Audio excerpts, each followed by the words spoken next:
अक्षय तृतीया फक्त सण नाही, आपल्या संस्कृतीचा हा गोडवा आहे.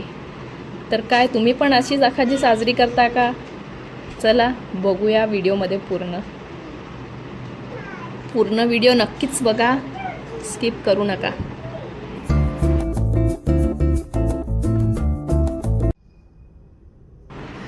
तर नमस्कार मित्रांनो, स्वागत आहे तुमचं आजच्या या नवीन ब्लॉगमध्ये. तर आज आहे अक्षय तृतीया आणि मी लवकर उठली आहे कारण पुरणाचा स्वयंपाक करायचा आहे.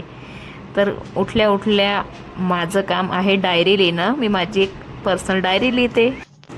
डायरी लिहून झाल्यावर मी होणार होती फ्रेश, छानपैकी फ्रेश होऊन. पोरं उठण्याच्या आधी मला बरेच कामं कंप्लीट करायचे होते, पण तसं काही झालं नाही.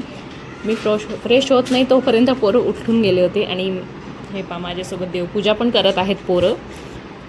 आणि देवपूजा झाल्यावर छानपैकी मी देवपूजा केली, घर स्वच्छ केलं आणि मी लागली होती स्वयंपाकाला. आता पुरणाचा स्वयंपाक करायचं म्हटलं म्हणजे थोडंसं टेन्शनच येतं मला, तर कारण पोरांना सांभाळून सगळं होत नाही. त्यामुळे मी पुरण रात्रीच बनवून ठेवते.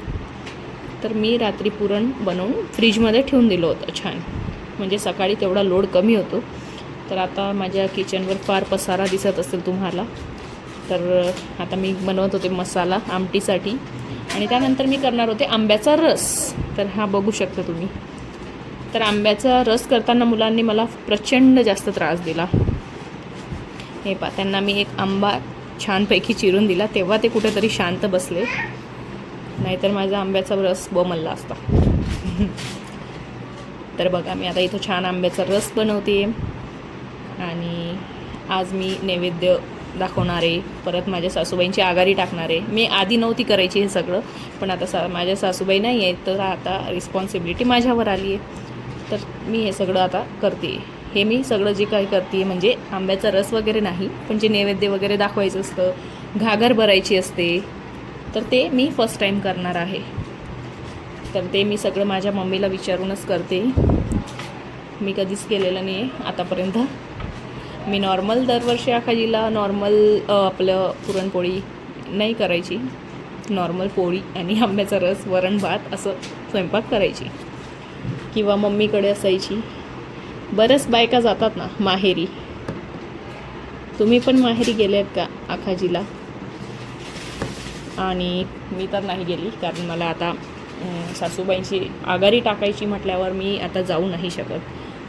तर मला आता ते सगळं पाळावं लागणार आहे.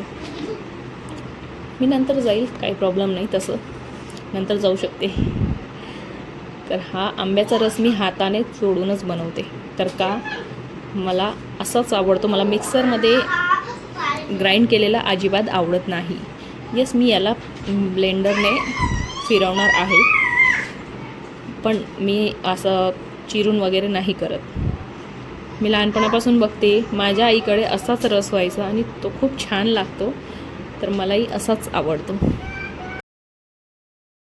मी लहान असताना तर मामाकडे जायचो आम्ही, मम्मी वगैरे आम्ही सगळे, उन्हाळ्याच्या सुट्ट्यात. तर खूप छान मजा यायची तिथं. गाव ते गाव असतं, पण गावाकडे खूप छान मजा येते. कुठलाही सणवार असो तो गावाकडे खूप छान पद्धतीने साजरा होतो आणि खूप छान मजा येते. तर हे बघा, मी ब्लेंडरने छान याला आता म्हणजे फेटून घेणार आहे, फिरवून घेणार आहे. त्यानंतर मी बनवणार आहे छानपैकी आमटी तिखट. तुम्हाला पण आवडते का आमटी तिखट? हे पहा, माझी आमटी आता होते रेडी. त्यानंतर लगेचच मी पुरणपोळ्या बनवायला घेणार आहे. त्यासाठी मी सकाळपासून पुरण बाहेरच काढून ठेवलं होतं. फ्रीजमध्ये थोडंसं कडक होऊन जातं, ते नरम होण्यासाठी मी बाहेर काढून ठेवलं होतं. तर माझ्या पुऱ्या एवढ्या छान फुगत होत्या ना, काय सांगू तुम्हाला. आणि एकदम नरम छान मऊ आलेल्या होत्या, हे तुम्ही पाहू शकतात. हे पहा, अगदी छान पुरणपोळी झालेली आहे. त्यानंतर मला तळून घ्यायचे होते पापड आणि भजी. बस आता एवढंच राहिलेलं होतं. भातही झालेला होता माझं, ऑलमोस्ट सगळा स्वयंपाक झालेला होता. आता मी वेट करत होती दर्शनचा येण्याचा. दर्शन आल्यावर मी पूजा करेल, कारण दर्शनच्या हातानेच आघाडी टाकायची असते आम्हाला.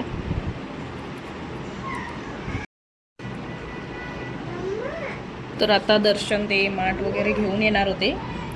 मी आदल्या दिवशी नव्हतं आणलं, तर दर्शन म्हणे मी येताना घेऊन येईल. तर ते जवळजवळ 11:45 आले होते. थोडंसं वेळच झाला होता आम्हाला. लवकर टाकलं पाहिजे आघारी, बट आम्हाला थोडासा वेळ झाला होता. बट ठीक आहे, काही हरकत नाही. काम असल्यामुळे थोडासा वेळ होऊनच जातो. आणि हे मुलं प्रचंड त्रास देत आहे पहा. तर आणि देवालासुद्धा नैवेद्य दाखवायचा असतो, त्यामुळे मी सकाळपासून काहीच खात नाही. मी कुठलंही हे उष्ट करत नाही, इवन नाश्तासुद्धा करत नाही. मी फक्त चहा पिते आणि लगेच स्वयंपाकाला लागते. त्यामुळे पण मुलांना ठीक आहे, मुलं आता नाही ऐकत तर त्यांना थोडंफार द्यावंच लागतं, तेव्हाच ते शांत बसतात आणि तेव्हाच आपले कामही होतात, बरोबर ना. तर थोडंफार मी पोरांना देऊन दिलं होतं खायला, त्यांना भूक लागली होते आणि त्याच्यामुळे ते थोडे शांत बसले होते. तरीही माझ्या मुलगीचा हात थोडासा चटका लावून गेला होता. ॲक्च्युली तिने आघारीमध्ये हात पूर्ण टाकून दिला होता, त्याच्यामुळे तिला चटका लागला होता बऱ्यापैकी. हे पहा, आता मी नैवेद्य पण दाखवून दिला आहे. आमची घागर भरून झालेली आहे. दर्शन इथं त्यांच्या आईची आघारी टाकता आहे. तर आम्ही पाय पडून घेतले सगळ्यांचे आणि आम्ही बसलो आता जेवायला. तर तुम्ही पण या जेवायला मंडळी. आंब्याचा रस, आमटी, भात, भाजे, पापड, पुरणपोळी, आहा हा. तर सगळं आवरून झाल्यावर संध्याकाळी मी छान बाल्कनीमध्ये बसली होती मोंटूला घेऊन. तर तुम्हाला कसा वाटला माझा हा व्लॉग जर आवडला असेल तर नक्कीच सबस्क्राईब करा आणि सपोर्ट करा